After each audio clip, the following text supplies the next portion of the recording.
Come on, boys, give it a blip.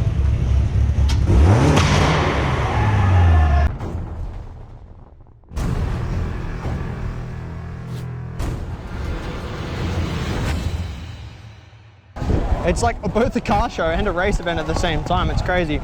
What's really cool though is that behind me is the big World Time Attack stylized downshift event. And there are just monstrous amounts of really cool show cars. People bringing out their builds to show off.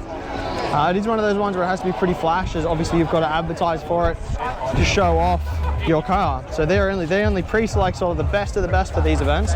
We're going to go through there shortly, take some photos. But before we do that, we're going to go and chat with the guys at Elusive Racing and get a camera. Don't turn around or hit your ass or... Should I pull my pants down? Hey there guys, Booster Bogan here. We're here today with Brett. We've got the Elusive Racing K24 powered Integra behind me. This thing's a weapon. They placed first yesterday and they're trying to defend that and hold it today. We'll get him to give us a bit of a run around the car. I know you guys, I try not to let it bleed through. I'm a Honda fanboy, true and true. 2 litres here representing, so let's get a bit of a run through. Can you tell us a bit about the car, Brett? Yeah, and how for you hold sure. So what we're running is a K24. Yep. So still K24 head. A lot of people go the K20 head avenue, but we've stayed with K24 head. We're lucky enough we got the guys from Endine Cylinder Heads in the US that actually made us a head to our configuration that we wanted. So we actually have a CNC head on this engine, which is in that sort of format. It's the first one in the country. Wow. So that's pretty cool. Coupled up with a 9180 Bogan, so feeding a fair bit of boost into there, as well as we're running some custom parts. So we're obviously daily dry sumped, custom CP rods, so we can get some RPM. So later this afternoon in the shootout, we'll be turning this thing to about 9200. 9200, that is massive. Yeah, for any engine, but for the 4-cylinder block, 9200, that's almost approaching rotary territory, and that's quite impressive. Well, hence why we've gone the avenue of doing a custom CP rod. So in testing, we're turning it to about 8900. Sometimes when we crack the 9000 barrier, it'll start stretching rod bolts. So we've gone a different avenue, designed a new rod. Those guys have been amazing. I was actually over there November last year at PRI and actually had a meeting with CP and actually designed the rods with them. So that's something cool that we've done. Yeah, that's really. So is it still a 1-to-1 stroke? Or So still we haven't changed the stroke of the engine. It's still exactly the same. All we've done is just beefed it up in some areas where we knew that it needed to be beefed up from previous things, and now we're helping a few guys in the US time attack scene with the same part. So that's pretty crazy, because previously like the normal Civics, they rode pretty high, so like the S2000 and that. But you got to realize they have a perfectly symmetrical. Their stroke and bore is the same, so they tend to be able to rev a bit higher. But this has still got the 2.4 litre displacement. Still a 2.4. So still the 2.4 litre displacement, but revving over 9. And on that, we're still running a standard factory crank. Wow. So all the power that we make, it's no secret we made over 1,000 horsepower at the flywheel the other night when we tuned it when we got to Sydney. So check that out. So this engine here, come and grab some footage. This engine here is pushing over 1,000 horsepower to run into K24 bottom end with a stock crank. Now, I'd like to see someone talk crap about these Honda engines when they're bringing out a crank that can take 1,000 horsepower without even changing it. That's impressive. It's a credit to obviously the Honda development team that they've done something like that. So with obviously all that power, we got to get it to the ground. So we're running a PPG 5-speed dog box. This year we've actually put a 6-gear overdrive, because last year we were hard on the rev limiter into turn 1. So with our rods, we've decided that we'll lift the rev limiter, put another extra overdrive in there just in case we do need it, and see what we can get. So no, you've come with a fantastic result. The car is absolutely gorgeous. I've got some photos of this one as well. We're going to try and get a camera in the car later to get some running footage, but Team Honda represent, and I know a lot of you guys. I've got an Accord, the boosted Bogan project car is an Accord sleeper. So this is a really good testament to just how much power you can actually get out of these K24s. It shows how much potential you can get out of just about anything with a little bit of knowledge and a lot of practice. Yeah, it's pretty cool that obviously with our ECU that we run with M-Tron, we're running traction control, their new version of software as well. So we're still experiencing an 18% wheel speed difference at about 270 kilometers an hour here. So we're still turning tires. That's crazy. So it's out there still ripping up the front. That's one of the things with the Hondas is a lot of people love to talk trash in the car industry about them. But it's like, get in the car, drive it, and they're so much fun. And they can represent in racing, they represent on the street. It's crazy to see a 4-cylinder block here pushing 1,000 at the crank. That is unreal for something so small packaged to bring that much power. How heavy is it? How heavy is the car? It's about 1,100 kilos. 1,100 kilos. Yeah. So we're talking, it's almost almost a 1-to-1. It's almost a 1-to-1 horsepower. That's a pretty crazy power to weight. That's absolutely insanity. All right, thanks, Brett. Thanks for your time. Thanks, yes. So you think of the Type R, and a lot of people think they're a bit more bigger and a bit more bricky than the old ones. I think I found one that's particularly bricky. Look at that.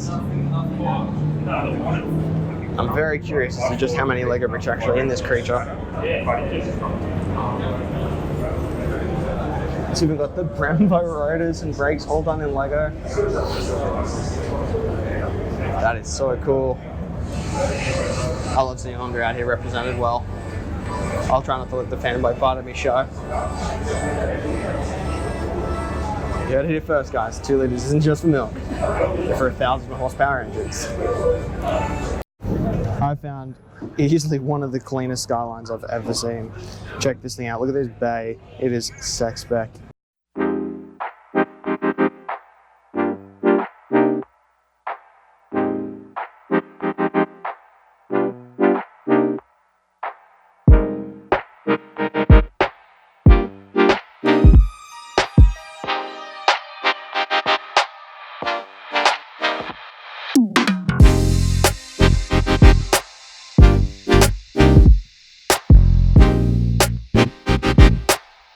Imagine trying to work in this engine bay.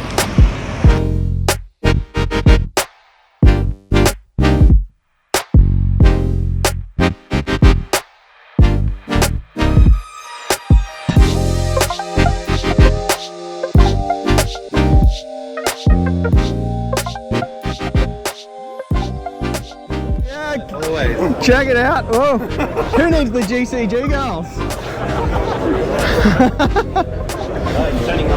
Having a party over here at Team Hardy. One Stop Racing, check them out. RX-7, great car. Series 1, a bit unique, so check them out, guys. Hey there, guys. Pete here from Boosted Bogan. We're down here with the Arties RX-7 Series 1. This thing is absolutely gorgeous. Down in the pit lane, it's so busy in here at the moment. Everyone's going wild for the event. It's got the gorgeous GCG girls down here. You enjoying the event so far? I'm having a great day. It's so much fun. These guys look good. These girls look good. It's a great event. Check it out. World Time Attack 2019. How about you? How are you going? Awesome time. Love the heat. We're going to get these girls going around, showing off the cars. This thing is an absolute weapon. It's gorgeous. Lovely sunny day down here. We're here today with Daryl. These guys have come from Perusic Engineering, and they've brought out one of their products as part of their PE racing team, so their PE racing products. I was wandering through some of the stands here, have some really cool stuff out, and I thought I'd show you guys this. Why is it you brought the pedal boxes here to display for us? Yeah, so as a mechanical engineer, I practice thermo, fluid, structural, dynamics. So whenever we're working on any project, we at least allow for what else we think is happening. So one thing doesn't kind of get overlooked, you know.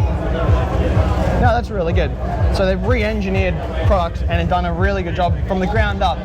So what would you say is the biggest thing you do different to your competitors out there, or what do you offer as an engineering solution over bolt-on solutions? Well, I suppose reconsidering, is there another way of doing something, but most of our efforts, especially when it comes to pedal boxes, is that we've found a lot of problems over the years that have been registered up here. Yep. And one day we kind of, it was the last straw, so we had to kind of come up with a solution for a vast array of problems. Yep. And that's kind of what the whole journey started with the pedal assembly. But from an engineering perspective, it's what we do day to day.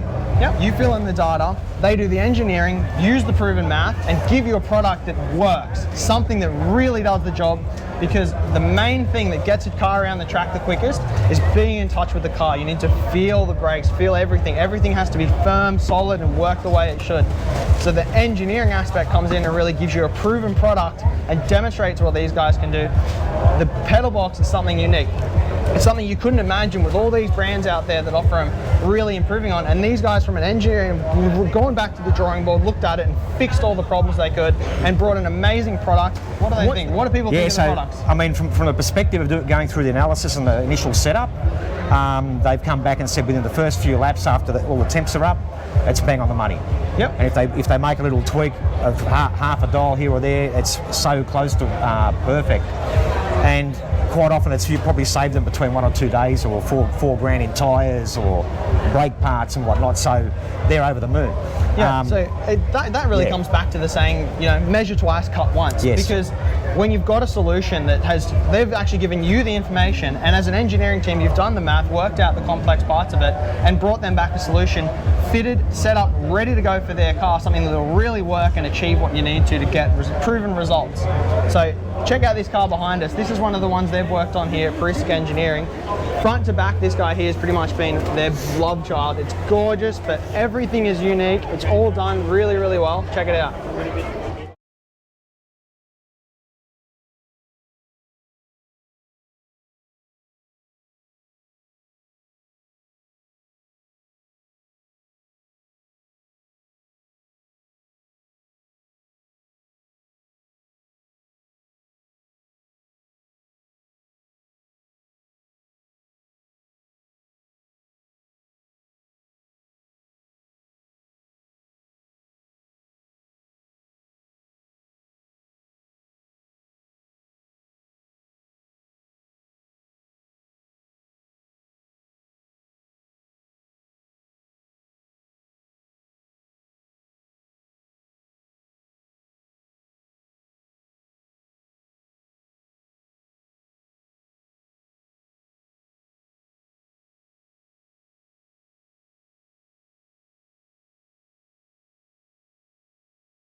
These guys have designed their pedal boxes so they can be mounted up to existing floor structures without huge amounts of messing around.